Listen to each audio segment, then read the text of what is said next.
Kembali lagi di Cerita Cinta Channel. Jangan lupa like, comment, and subscribe ya. Terima kasih.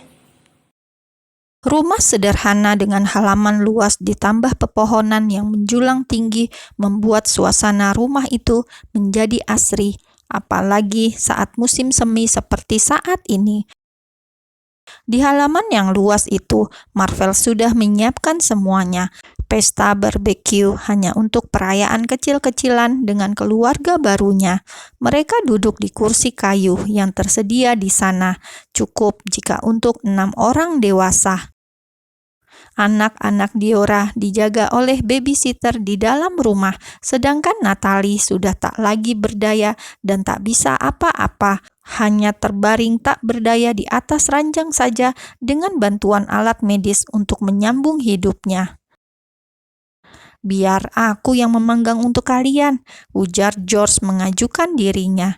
Ia sedang ingin menghindari kemesraan pengantin baru itu. Hatinya tak cukup kuat ternyata. Tanpa menunggu jawaban, George langsung berdiri dan menuju alat pemanggang. Ia memanggang semua daging yang tersedia di sana. Davis berinisiatif untuk membantu sahabatnya. Ia mengambil capitan dan membalikkan daging yang sudah matang di satu sisinya. "Bagaimana perasaanmu?" tanya Davis tanpa mengalihkan pandangannya dari pemanggang. George mengedikkan bahunya. "Entahlah, aku lega setelah mengatakan cinta padanya, tapi aku juga sakit saat dia tak memilihku," jawabnya. Davis menepuk pundak George seolah ikut prihatin dengan patah hati sahabatnya. "Lain kali, jika kau mencintai seseorang, maka langsung katakan. Mereka tak akan tahu perasaanmu jika kau hanya membuktikan dengan perbuatan saja.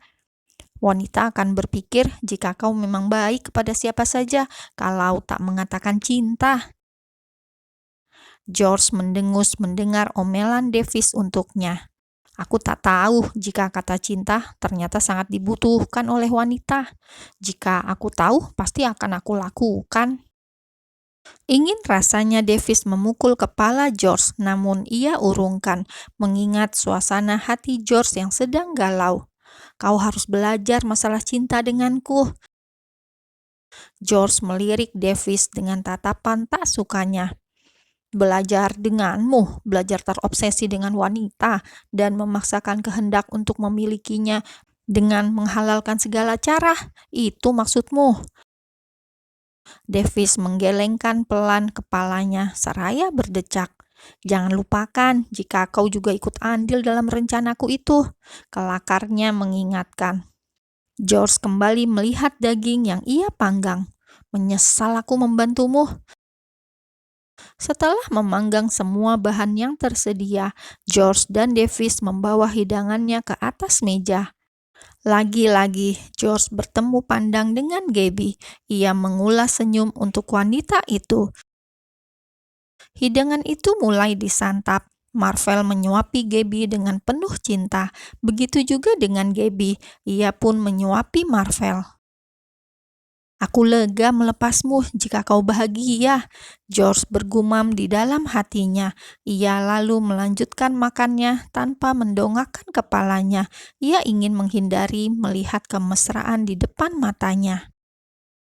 Saat semua sedang makan dengan penuh sukacita, bunyi derap langkah beberapa orang dari pinggir jalan terdengar menuju ke arah halaman rumah Marvel di mana pesta itu dilangsungkan.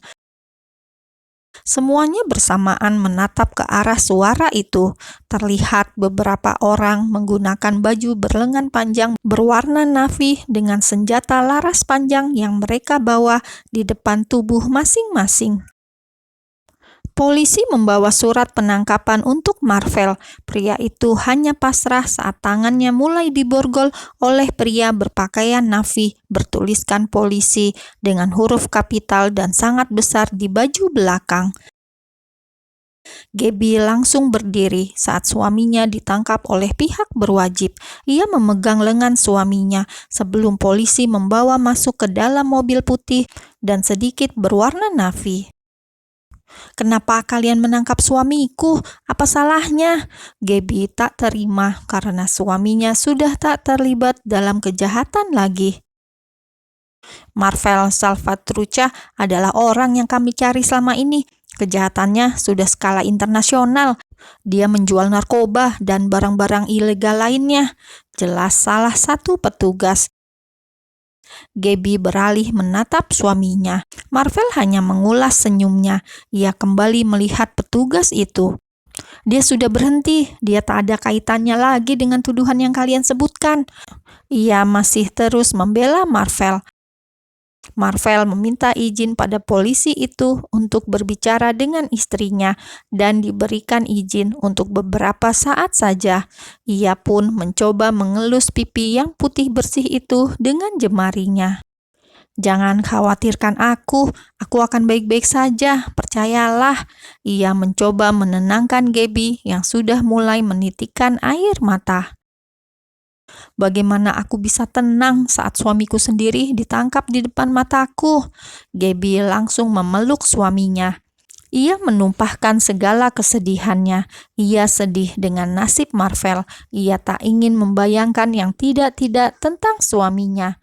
Padahal ia tahu perjuangan suaminya untuk meninggalkan semua yang digeluti itu.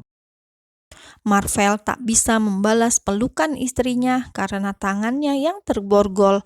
Ada rasa sakit di hatinya saat ia harus meninggalkan wanita yang ia cintai tepat di hari pernikahannya. "Waktu Anda habis." Petugas itu kembali menarik Marvel untuk ikut bersamanya. Gabby mengejar Marvel hingga ke mobil yang dikendarai oleh polisi. "Dia sudah tak terlibat lagi dengan semua tuduhan yang kalian sebutkan tadi." Ia masih ingin membela suaminya. Ia tak rela berpisah begitu saja dengan Marvel. "Kita lihat bagaimana hasil penyelidikan dan semua tuntutan di pengadilan." Jelas salah satu petugas yang memegangi Marvel. Marvel terus mengulas senyumnya pada Gabby. Ia ingin memperlihatkan bahwa dirinya baik-baik saja. Ia ingin menenangkan istrinya agar tak terlalu memikirkannya. Petugas itu lalu membawa Marvel masuk ke dalam mobil. Mobil itu mulai melaju. Gabby mencoba berlari untuk mengejarnya.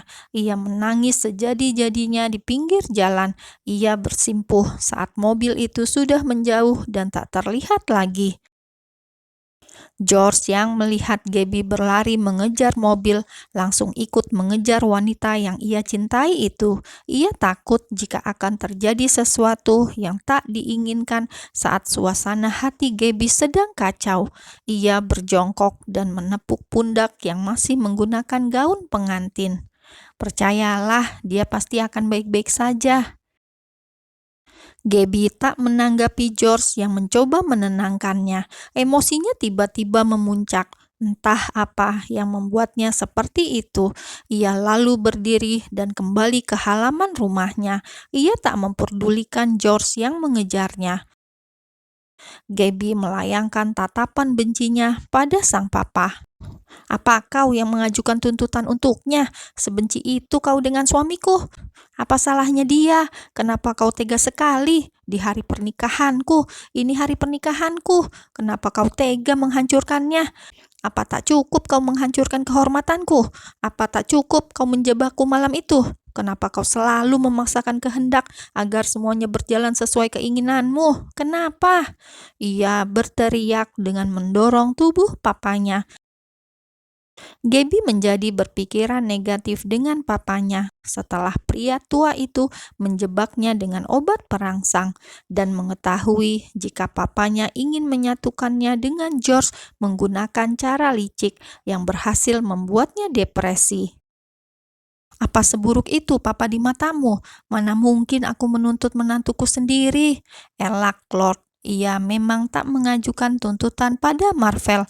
Ia pun tak menyangka jika kejahatan menantunya di masa lalu bisa terusut secepat ini. Padahal yang ia tahu bahwa Joe, mantan orang kepercayaan Marvel yang tertangkap setelah Austin ditemukan. Ya, seburuk itu papa di mataku. Rahang Gaby mengeras, tatapannya sangat marah, tangannya terkepal erat dan dadanya naik turun. Jika benar papa yang melakukannya pada Marvel, aku tak akan pernah memaafkanmu. Jangan anggap aku anakmu. Aku tak sudi memiliki orang tua sepertimu, egois. Ia menunjuk papanya sendiri tanpa sopan santun. Aku membencimu, aku menyesal terlahir dari orang tua seperti dirimu, bahkan tak ada kebaikan yang bisa kucontoh darimu. Gaby terus mengutarakan segala kebenciannya pada papanya. Ia tak peduli dengan George yang terus mencoba menenangkannya. Bahkan ia menepis tangan pria itu, tak peduli jika itu juga pria yang ia cintai. Yang ia pikirkan saat ini adalah nasib suaminya.